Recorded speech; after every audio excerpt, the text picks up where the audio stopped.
Aí, agora já está gravando.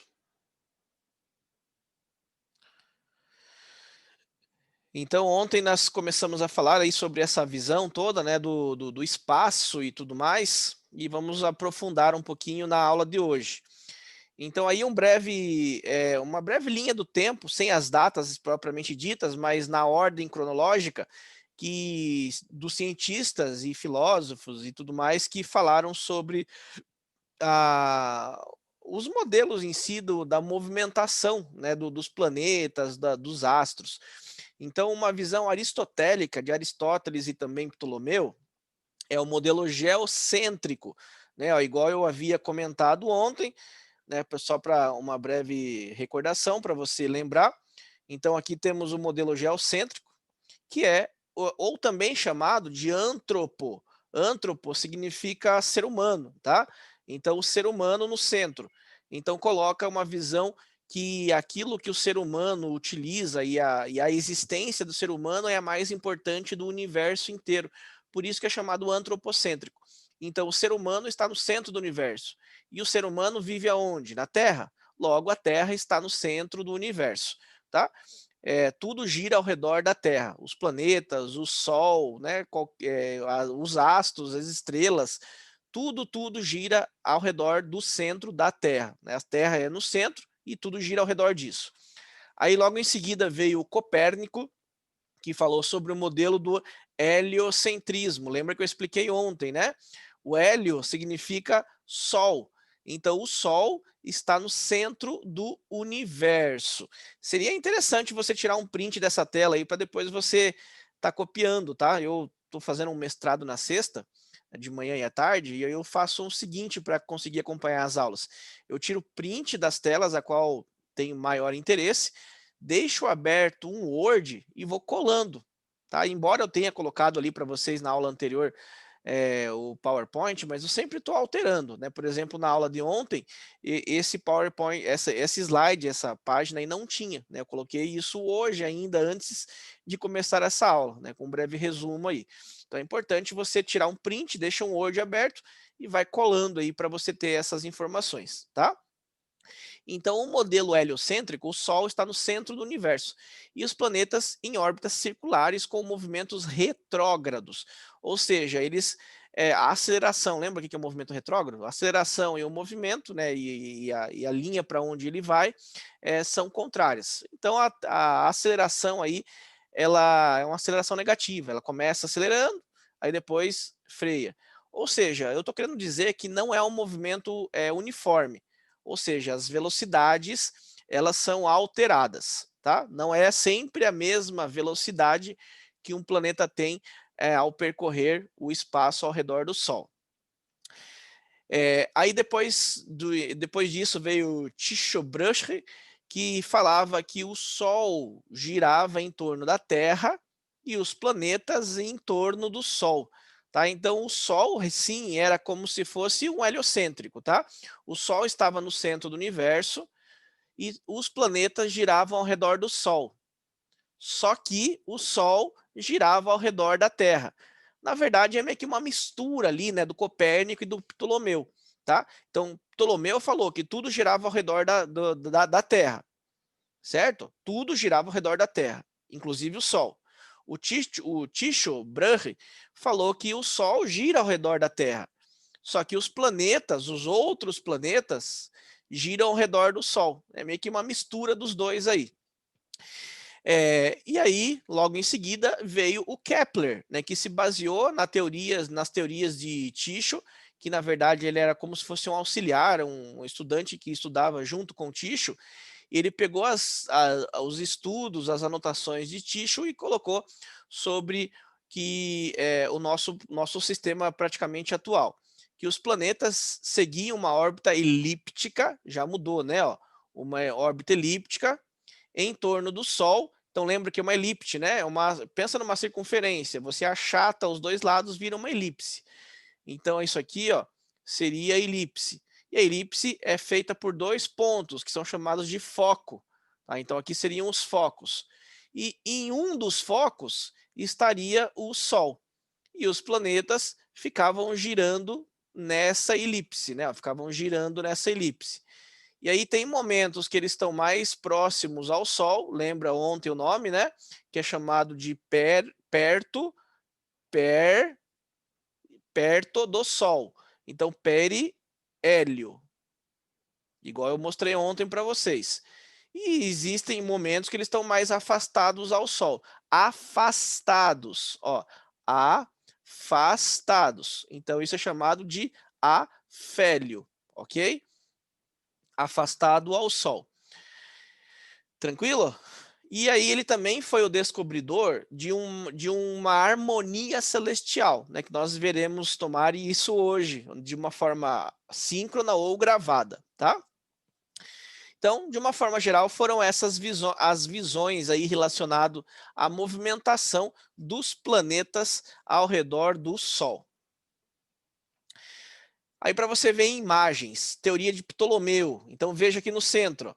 Veja aqui no centro você tem a Terra e tudo girando ao redor da Terra, tá? Então isso aqui é a teoria do Ptolomeu, que é a teoria geocêntrica. Tudo gira ao redor da Terra. Aí depois veio Copérnico, que falou que o Sol está no centro, certo? E tudo gira ao redor do Sol. Aí é o sistema heliocêntrico. Aí depois veio a teoria Tycho-Brahe, né, que diz assim, ó, que o Sol que está aqui, ó, os planetas estão girando ao redor do Sol. Veja o Mercúrio, por exemplo, está girando ao redor do Sol. O Vênus, Marte, Júpiter, Saturno, Plutão, assim, enfim, todos os planetas girando ao redor do Sol. Só que o Sol está girando ao redor da Terra. Então aqui, ó, está a Terra, tá vendo? A Terra está aqui e aí o Sol está girando ao redor da Terra. É uma mistura entre as duas teorias, igual eu comentei com vocês. E aí, em seguida, veio a teoria de Kepler, né, na forma de imagens, cujo a órbita é uma elipse. Então, por exemplo, a Terra aqui, né? Existem momentos que a Terra está mais próximo, existem momentos que a Terra está mais afastada ao Sol. E o Sol está em um dos focos, ok? Na forma de imagens aí para você visualizar melhor. Exercício proposto aí. Veja nesse exercício, eu quero que você me responda. Qual é a opção correta? Tá? Então, o enunciado é até aqui, ó. Então, rapidinho, para você colocar ali no chat qual seria a resposta para esse exercício aí. Vou ler com vocês o enunciado, vocês que vão me responder, tá? O modelo do universo proposto por Kepler, apesar de heliocêntrico, tinha disparidades, tinha diferença com o modelo de Copérnico. Marque a alternativa que contém mais disparidades, ou seja, contém mais diferenças. Então, qual que é a opção que você considera correta? No item A, no modelo de Copérnico, as trajetórias dos planetas eram circulares, enquanto no de Kepler, a trajetória era elíptica. Como sabemos hoje, as trajetórias do planeta ao redor do Sol são elípticas. O item A. O item B. No modelo de Copérnico, as trajetórias dos planetas eram elípticas, enquanto na de Kepler, as trajetórias eram circulares. Como sabemos hoje, as trajetórias do planeta ao redor do Sol são elípticas. O item C, para você falar a verdadeira, tá? O item C. Copérnico acreditava que o movimento do céu era circular e uniforme. A terceira lei de Kepler nos mostra que o movimento dos planetas ao redor do Sol é variado, ou seja, com velocidades diferenciadas. E o item D.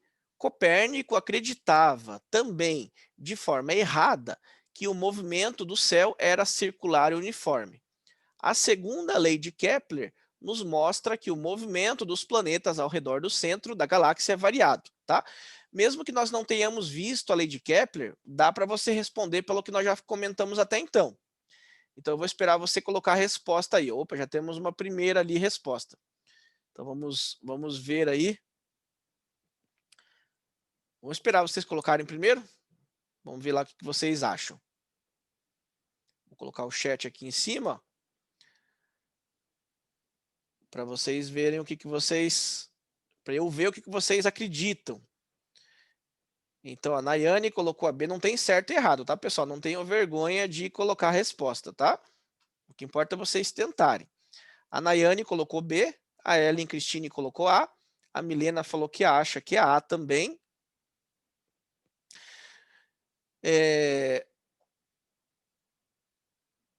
Quem mais? Só 3 por enquanto? Estamos em 13 aí, só 3 colocaram alguma resposta? Vamos lá, pessoal, vamos participar, galera, vamos participar das aulas. Daí se torna mais produtiva e menos entediosa quando vocês participam.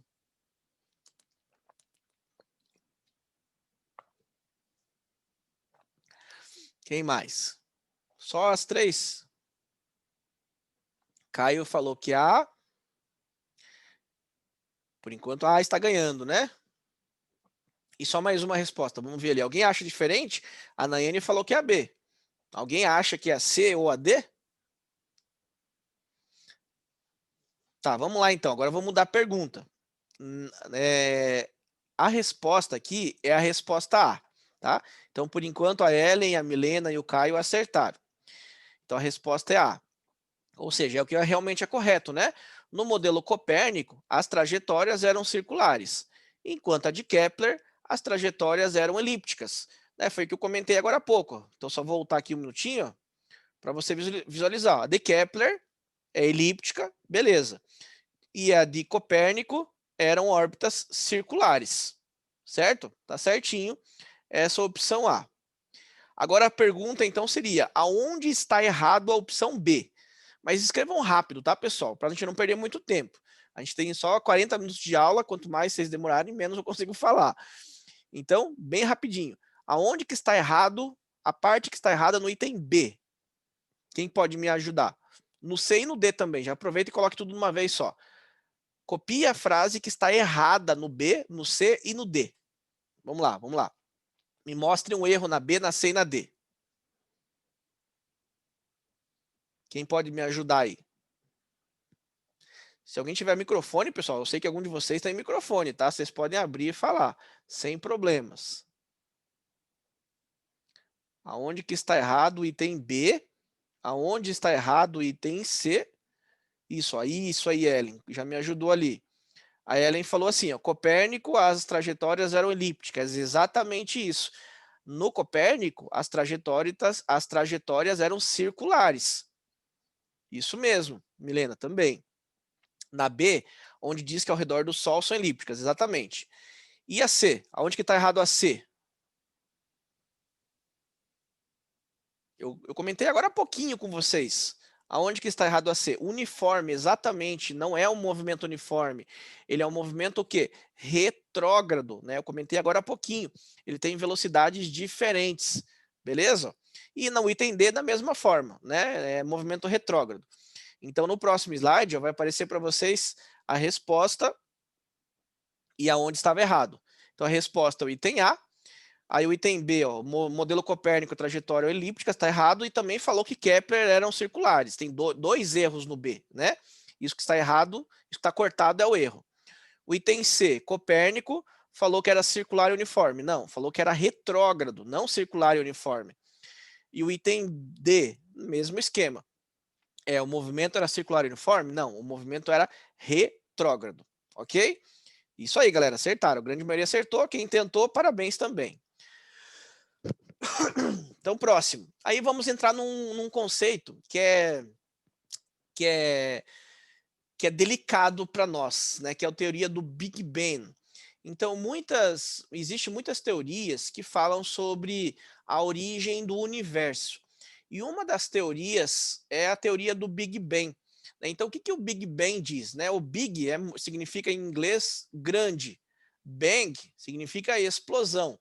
Então, dizia que o universo ele era denso e quente. O que significa denso? Ele era, lembra a forma da densidade? Ó, densidade é igual a massa por volume, certo? Então, o universo ele era muito denso, a densidade era muito alta. O que significa isso? O volume é uma grandeza inversamente proporcional. É uma grandeza, então, o volume seria pequeno. Porque se a densidade é grande, o volume é pequeno. Então essa bolinha em vermelho aqui, ó, que você está visualizando, significava a origem do universo. Era pequenininho e muito quente. E aí começou a acontecer o quê? Começou a se expandir até chegar o momento que ele explodiu, tá? Como se fosse uma panela de pressão. Pega uma panela de pressão, coloca uma coisa ali dentro e aí começa a aquecer demais e tampa a saída da proteção da panela. O que vai acontecer?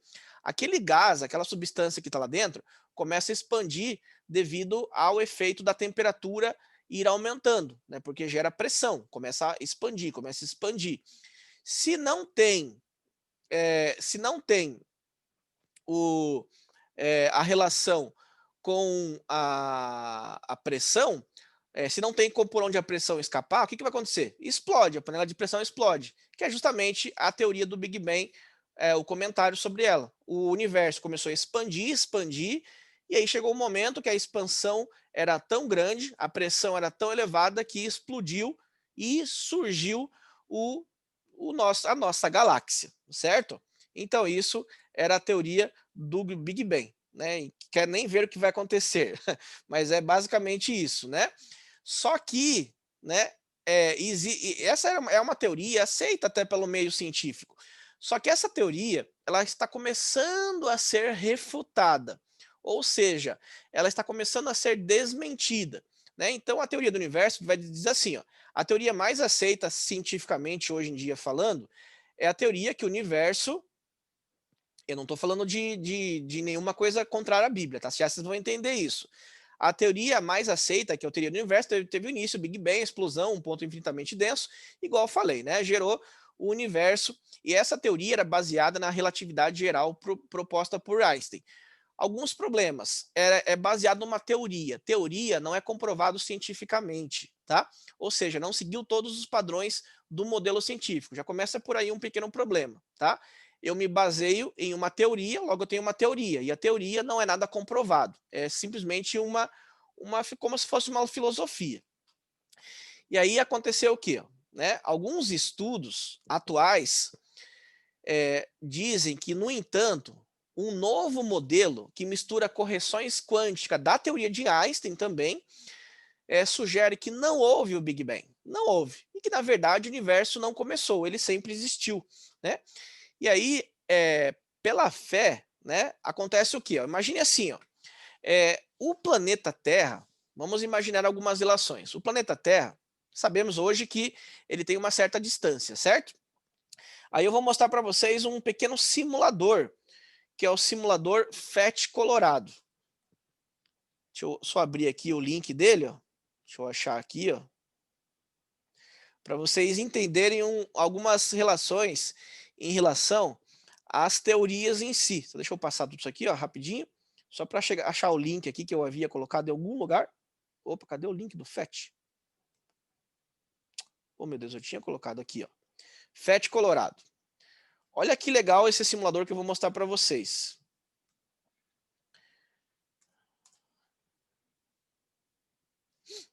Então aqui esse simulador ele vai mostrar a movimentação de um planeta ao redor do Sol. Tá, vou colocar aqui o modelo. Essa bola em amarelo, a qual vocês estão vendo, é o Sol. E essa bolinha em azul aqui seria o planeta Terra. E aí eu vou fazer começarem a se movimentar. Vou colocar uma câmera lenta para você visualizar bem. Tá? Então, olha que interessante. Ó. Eu vou colocar aqui também, ó, o caminho que a velocidade e a força gravitacional, tá? Para você acompanhar o movimento desse planeta. Vou colocar um pouco mais rápido. Então veja que esse planeta ele está sendo atraído pelo Sol, assim como o Sol está sendo atraído pelo planeta, que é a força gravitacional, que é a atração entre dois corpos de massas diferentes. Por isso que nós não saímos voando para o espaço. Se eu estivesse numa posição mais afastada ao Sol, olha o que aconteceria. Ó. Vou me afastar ao Sol. Veja que a força gravitacional, que é essa azul, diminuiu. Então, ó, o que acontece? Ó? Ainda tem a força gravitacional, né? Mas vai ter um certo momento que o nosso planeta ó, simplesmente iria se perder no espaço. Por quê? Porque a atração é pequena. Deixa eu diminuir um pouquinho aqui, ó, para você realmente visualizar. Olha o nosso planeta indo embora. tá vendo? Indo embora, ou seja, ele deixaria de existir, certo? Então, se nós estivéssemos mais afastados ao Sol, a força gravitacional não seria o suficiente para nos mantermos em órbita, ou seja, nós iríamos ser perdidos no espaço. Agora vamos para uma segunda possibilidade. Eu vou pegar o nosso planeta e aproximar ao Sol. Aproximei, ó. Ou seja, a força de atração está aumentando. Se eu me aproximar do Sol, olha o que aconteceria. Ó. Essa força gravitacional começa a me puxar para o Sol, me puxar, e olha o que está acontecendo. Ó. E aí eu tenho o movimento da elipse, ó, mais afastado, ó, veja que está mais afastado, e agora ele está se aproximando, ó, acelera a velocidade, mais afastado, velocidade menor, que é o afélio, né, ó, velocidade menor, mais próximo, a velocidade é maior, que é o que sabemos hoje em dia, certo? É exatamente isso que acontece. Agora veja o seguinte, eu vou aproximar essa distância seria a distância ideal, que é realmente a distância a qual nós estamos, cujo a órbita faz um movimento mais afastado, com velocidade menor, ou um movimento mais próximo, deixa eu aumentar só um pouquinho aqui, ó, que seria com a velocidade maior. Veja, vou colocar novamente, ó, afélio, veja a velocidade, ó, pequena. Deixa eu tirar a velocidade para não confundir você. Ó. E agora o periélio, veja que ele vai mais rápido. Afélio vai mais lentamente. Periélio vai mais rápido. Agora, se eu aproximar mais ainda, ó, vou aproximar aqui a Terra. Deixa eu tirar aqui a força da gravidade só para você não confundir. Estou aproximando a Terra ao Sol. Veja o que aconteceria. Ó. Pá, pronto, morreu o Sol, o planeta. Né? Então, se eu estivesse mais próximo, ele seria atraído para o Sol e, consequentemente, ia explodir também, né? Ia deixar de existir. Então, perceba o seguinte, ó. Agora imagine o seguinte, você vai pegar alguns grãos de arroz, faça esse experimento na sua casa depois. Coloque sobre a mesa e, se fosse uma explosão, o que teria acontecido? Esses planetas, esses pedaços de pedregulho, esses asteroides, eles iam ser jogados aleatoriamente no espaço, certo? Ou seja, a posição que ele estaria, né, pensando na estatística, seria uma posição qualquer, não teria como escolher a posição ideal, certo? Ele ia explodir e ia jogar. É só você pensar assim, ó, pega um punhado de arroz, né, ó, fecha na sua mão, como se fosse antes do Big Bang, a sua mão estaria representando esse universo denso, tá? E aí você vai fazer o quê? Você vai fazer com que ocorra a explosão. Ou seja, você vai jogar esse punhado de arroz sobre a mesa. E aí você vai perceber que vai ter uma certa distância. Para você ter uma noção, ó, coloca uma bolinha no meio, uma bolinha de gude, por exemplo, no meio, que representa o Sol, tá? E pega esse punhado de arroz e jogue solte, simplesmente solte, fazendo com que vá em direção ao Sol em si, tá? Você vai perceber que esses grãos de arroz, cada um deles vai ter uma distância. Escolha lá uns quatro dele, faça uma marcação em uns 4 grãos de arroz desse, para que você identifique eles. Aí você vai fazer o quê?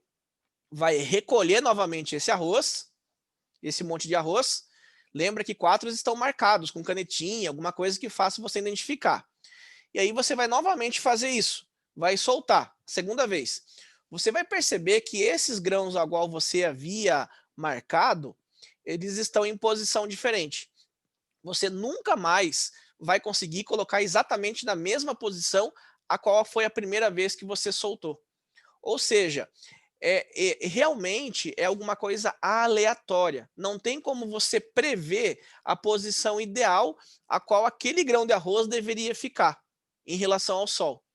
Tá? É impossível, numa explosão, ter ficado exatamente na posição que deveria ter ficado. É impossível acontecer isso, originando através de uma explosão, que é um movimento aleatório. Tá?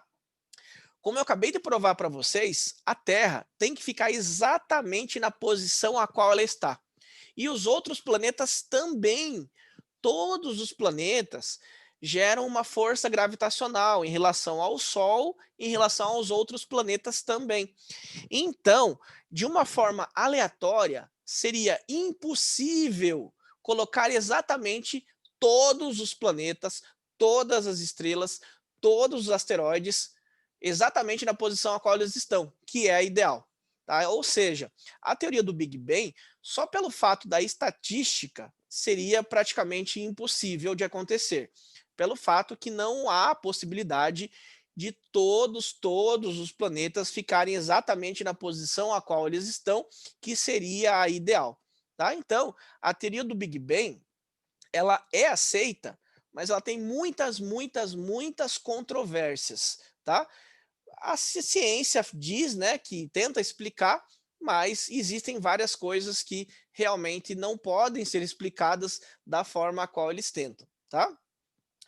Só que, quando você pensa na parte então para você acreditar no Big Bang, né, você tem que ter muita fé, né, tem que ter fé pra caramba. E eu particularmente prefiro acreditar em outra teoria, né, que seria qual teoria? Vamos mostrar para vocês aqui, ó, que é a teoria que está escrito no livro de Hebreus 11:3. Pela fé, entendemos que o mundo, pela palavra de Deus, foram criados, de maneira que aquilo que se vê não foi feito do que é aparente, certo? Então, existe uma teoria, que é a teoria criacionista, que não deve ser descartada, não é só porque eu estou num colégio cristão falando, colégios seculares, ou seja, que não são confessionais, eles também estão estudando cada vez mais, estão pregando cada vez mais a teoria criacionista, que é a teoria que mais se aproxima, na verdade, que nós conseguimos explicar a realidade. Porque a teoria científica, existem muitas vírgulas a qual não conseguimos explicar. Aí eu vou deixar uma indicação de leitura para você aqui, ó, que é um site da educação adventista, que fala sobre no que a Bíblia se antecipou à ciência. É o nome desse artigo. Tá? E lá você vai perceber que tem várias coisas que a ciência explicou. Expliquei isso, que já estava escrito há muito tempo atrás na Bíblia. Então, a Bíblia, hoje em dia, é sim uma fonte fidedigna de conhecimentos científicos. Muitos conhecimentos científicos são baseados hoje em dia no que a Bíblia diz. Não é mais igual na época da Idade Média, onde a religião ia para um lado e a ciência para outro. Ou eu escolhia a ciência, ou então eu escolhia a religião. Tá? Hoje em dia, as ideias são unidas. Tá bom? Então, leia esse site, ó, que você vai entender um pouquinho mais sobre a origem do universo a qual nós estamos estudando. Tá? É, E aí a Milena fez a seguinte pergunta: Prof, como a aula já está acabando, você poderia passar as contas para a gente fazer? A CPB que você pediu, eu não sei se está aberto ainda, que é a Laís que abre, tá? Eu postei desde ontem para vocês, aí eu vou dar uma olhadinha no site, no eClass, para ver se a Laís já abriu a aula de ontem, tá? Então está postada juntamente com a aula de ontem. Bom, então são aqueles exercícios, tá? São 5 exercícios a qual você tem que fazer, tá? Eu vou gravar a aula agora, tá? Eu vou terminar essa aula e fazer uma gravação, e com essa gravação também te ajudará a fazer a lista. Você pode ver que a lista é até o dia 30 de outubro, tá bom? Então, um longo período, algumas coisas vocês já viram, então para não ficar de última hora, você vai fazendo, e algumas coisas vocês estarão vendo conforme o passar do tempo, tá bom? Eu só não vou conseguir postar exatamente agora, pessoal, gravar agora, para não dar uma de mentiroso, porque eu tenho uma consulta às 10 horas lá no centro de Curitiba. Então eu só vou conseguir gravar essa aula depois do meio-dia, tá bom? Aí depois do meio-dia eu gravo, faço as edições e posto para vocês lá. Tá bom, pessoal? Então não entendam errado essa aula, tá, pessoal? Não é com o intuito de colocar uma religião para vocês, mas é realmente para vocês entenderem o significado de tudo isso que nós estamos vivendo, né? Da onde viemos, para onde vamos, a ciência explica de um jeito, a religião explica de outro, mas na verdade hoje em dia temos que fazer uma relação entre as duas, que a ciência própria já aceita isso, tá? O criacionismo como uma verdade, né? E não mais como alguma coisa que deve ser descartada. Você vai perceber isso daí. e nós pararíamos nas leis de Kepler, né, que seria a parte de cálculo em si, né, que você já sabe algumas coisas, mas a parte de cálculo nós entraremos a partir da próxima aula, tá? Gravada ou aula síncrona. Na verdade, será gravada mesmo, tá bom? Para nós não perdermos muito tempo aí, uma semana até visualizarmos esses assuntos. Então, anote as suas dúvidas em relação às aulas. Sempre pense, sempre reveja as aulas, porque eu posto lá para vocês, né? E aí, então, você vai ter condições de avançar na parte acadêmica em relação à movimentação de planetas, tá bom? Então, seria isso. Eu não sei que horas são, que horas são agora. Tem 2 minutinhos. Dá tempo de falar a primeira aula, a primeira lei. A primeira lei é bem simples. Deixa eu compartilhar novamente aqui, ó. Então, a primeira lei, ó, é a lei de Kepler, que fala a lei das órbitas. Então, essa lei diz assim, ó, as órbitas, vamos ler o que Kepler falou. As órbitas do planeta em torno do Sol são elipses, nas quais o Sol ocupa um dos focos. Na verdade, nós já falamos isso, né? Então, numa elipse, existem 2 focos. E a soma das distâncias e os focos é constante. Vamos ver aqui a relaçãozinha. Então, a primeira lei, né, ó, diz assim, ó, você tem a elipse, essa é a sua elipse, aí você tem uma linha de referência que passa bem na parte central, na parte de cima e na parte de baixo são iguais, são 2 eixos, tá? Nesse eixo horizontal, você tem o foco e lá do outro lado o foco. Igual eu passei para vocês fazerem ontem a elipse, lembra? Na aula síncrona, né? Espero que vocês tenham feito. E o foco, um dos focos está o Sol. Se eu pegar uma distância do foco até a elipse e puxar para o outro foco, chamar de B, ó, então eu fiz assim, ó, se você fez essa elipse, você vai utilizá-la. Você vai pegar uma linha, vai puxar até a elipse e depois vai puxar até o outro foco, igual está nessa imagem. Você vai pegar uma régua e vai medir a distância A e também vai medir a distância B. Isso que eu quero que vocês façam na atividade que eu propus para vocês ontem. Tá? Se você não fez ainda, pessoal, faça mesmo, tá? Para você visualizar na prática. Então, puxa uma linha que vai do A e uma linha que vai até o B. E meça com a régua e anote os valores do A e do B. Aí depois você vai fazer o quê? Outra linha saindo do A, indo em direção à parte de baixo da elipse, que eu vou chamar de C, e aí indo até o segundo, que eu vou chamar de D. E aí você vai pegar uma régua, vai medir a distância C e vai medir a distância D. Você vai perceber o seguinte, que a somatória de A e B será exatamente igual à somatória de C e D, certo? Então, essa distância A, ó, do foco até a elipse, por exemplo, se fosse, sei lá, 10 centímetros, você mediu lá 10 centímetros, aí eu vou medir aqui do B até o segundo foco. Então, imagine aqui, por exemplo, que seja, sei lá, 30 centímetros, sei lá, um valor qualquer, tá? 30 centímetros. Então, quando você sabe que A mais B, ó, A mais B nesse caso, valores hipotéticos, tá? Seria igual a 10 mais 30. Ou seja, seria igual a 40 centímetros. Beleza? Aí você faria a mesma coisa embaixo. Valores hipotéticos aqui, tá? Então você pega o mesmo foco, ó, e mede a distância até a elipse na parte de baixo. Deixa eu pegar outra cor, que essa amarela ficou horrível, né? Vou pegar um azul aqui, ó. Então faz a mesma coisa aqui embaixo, né? Ó. Vai até o foco, qualquer ponto que você quiser aqui da elipse, tá? Aí você vai medir aqui, por exemplo, deu, sei lá, 25 centímetros, valor qualquer aqui. E aí você vai medir aqui também, ó, até chegar no segundo foco. Então, quanto que tem que ter esse D? Bom, você sabe que tem que ser 45, 40, aliás, né? Porque a somatória do C mais o D tem que ser igual a A e o B, que eu já falei que era 40. Então, se o C é 25, mais o D, quanto que vai valer esse D? 40, né? Ó, então aqui vai ficar 40 menos 25. Ou seja, 15, né? Então 40 menos 25, que seria equivalente a 15. Então esse D tem que dar 15.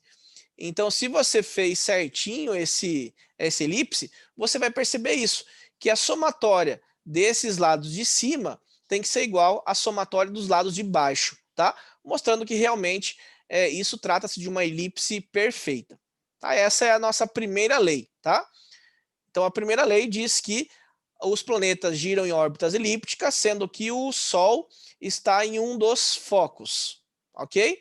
Se você pegar dois segmentos de reta, um segmento na parte de cima, somado com outro, tem que ser exatamente igual a dois segmentos de reta na parte de baixo. Esse e esse aqui, tá? Qualquer ponto que você pegue, ó, se eu pegar aqui e aqui, ó, e se eu pegar aqui e aqui, tem que dar o mesmo valor, tá? Isso mostra que realmente é uma elipse perfeita, tranquilo? Essa é a nossa primeira lei de Kepler. E aí começaria com a segunda, que não dará tempo. Beleza, pessoal? Então, espero que vocês tenham compreendido aí. Então, eu vou começar a partir da segunda lei a gravação, tá? Após o meio-dia. E aí vocês já vão fazendo os exercícios, tá? Tem dois tipos de conhecimento nos exercícios. Exercícios referentes aos temas anteriores, que é da quantidade de movimento, tá? Energia mecânica, energia cinética, energia potencial. E também sobre os exercícios sobre a gravitação universal, lei de Kepler e tudo mais, tá bom? São exercícios autorais, eu que fiz, tá bom, pessoal? Eu inventei esses exercícios, você não vai encontrar na internet, ou seja, vai ter que fazer de verdade, tá? Não é só, olha, copiar o enunciado, jogar no Google e tentar achar respostas que você não vai conseguir, tá? Todos os exercícios foram elaborados por mim, para você realmente fazer, tá bom? Beleza, gurizada? Então é isso daí. Deus abençoe vocês, boas aulas e até a próxima, até a semana que vem de forma síncrona e até daqui a pouquinho de forma assíncrona. Grande abraço, Deus abençoe.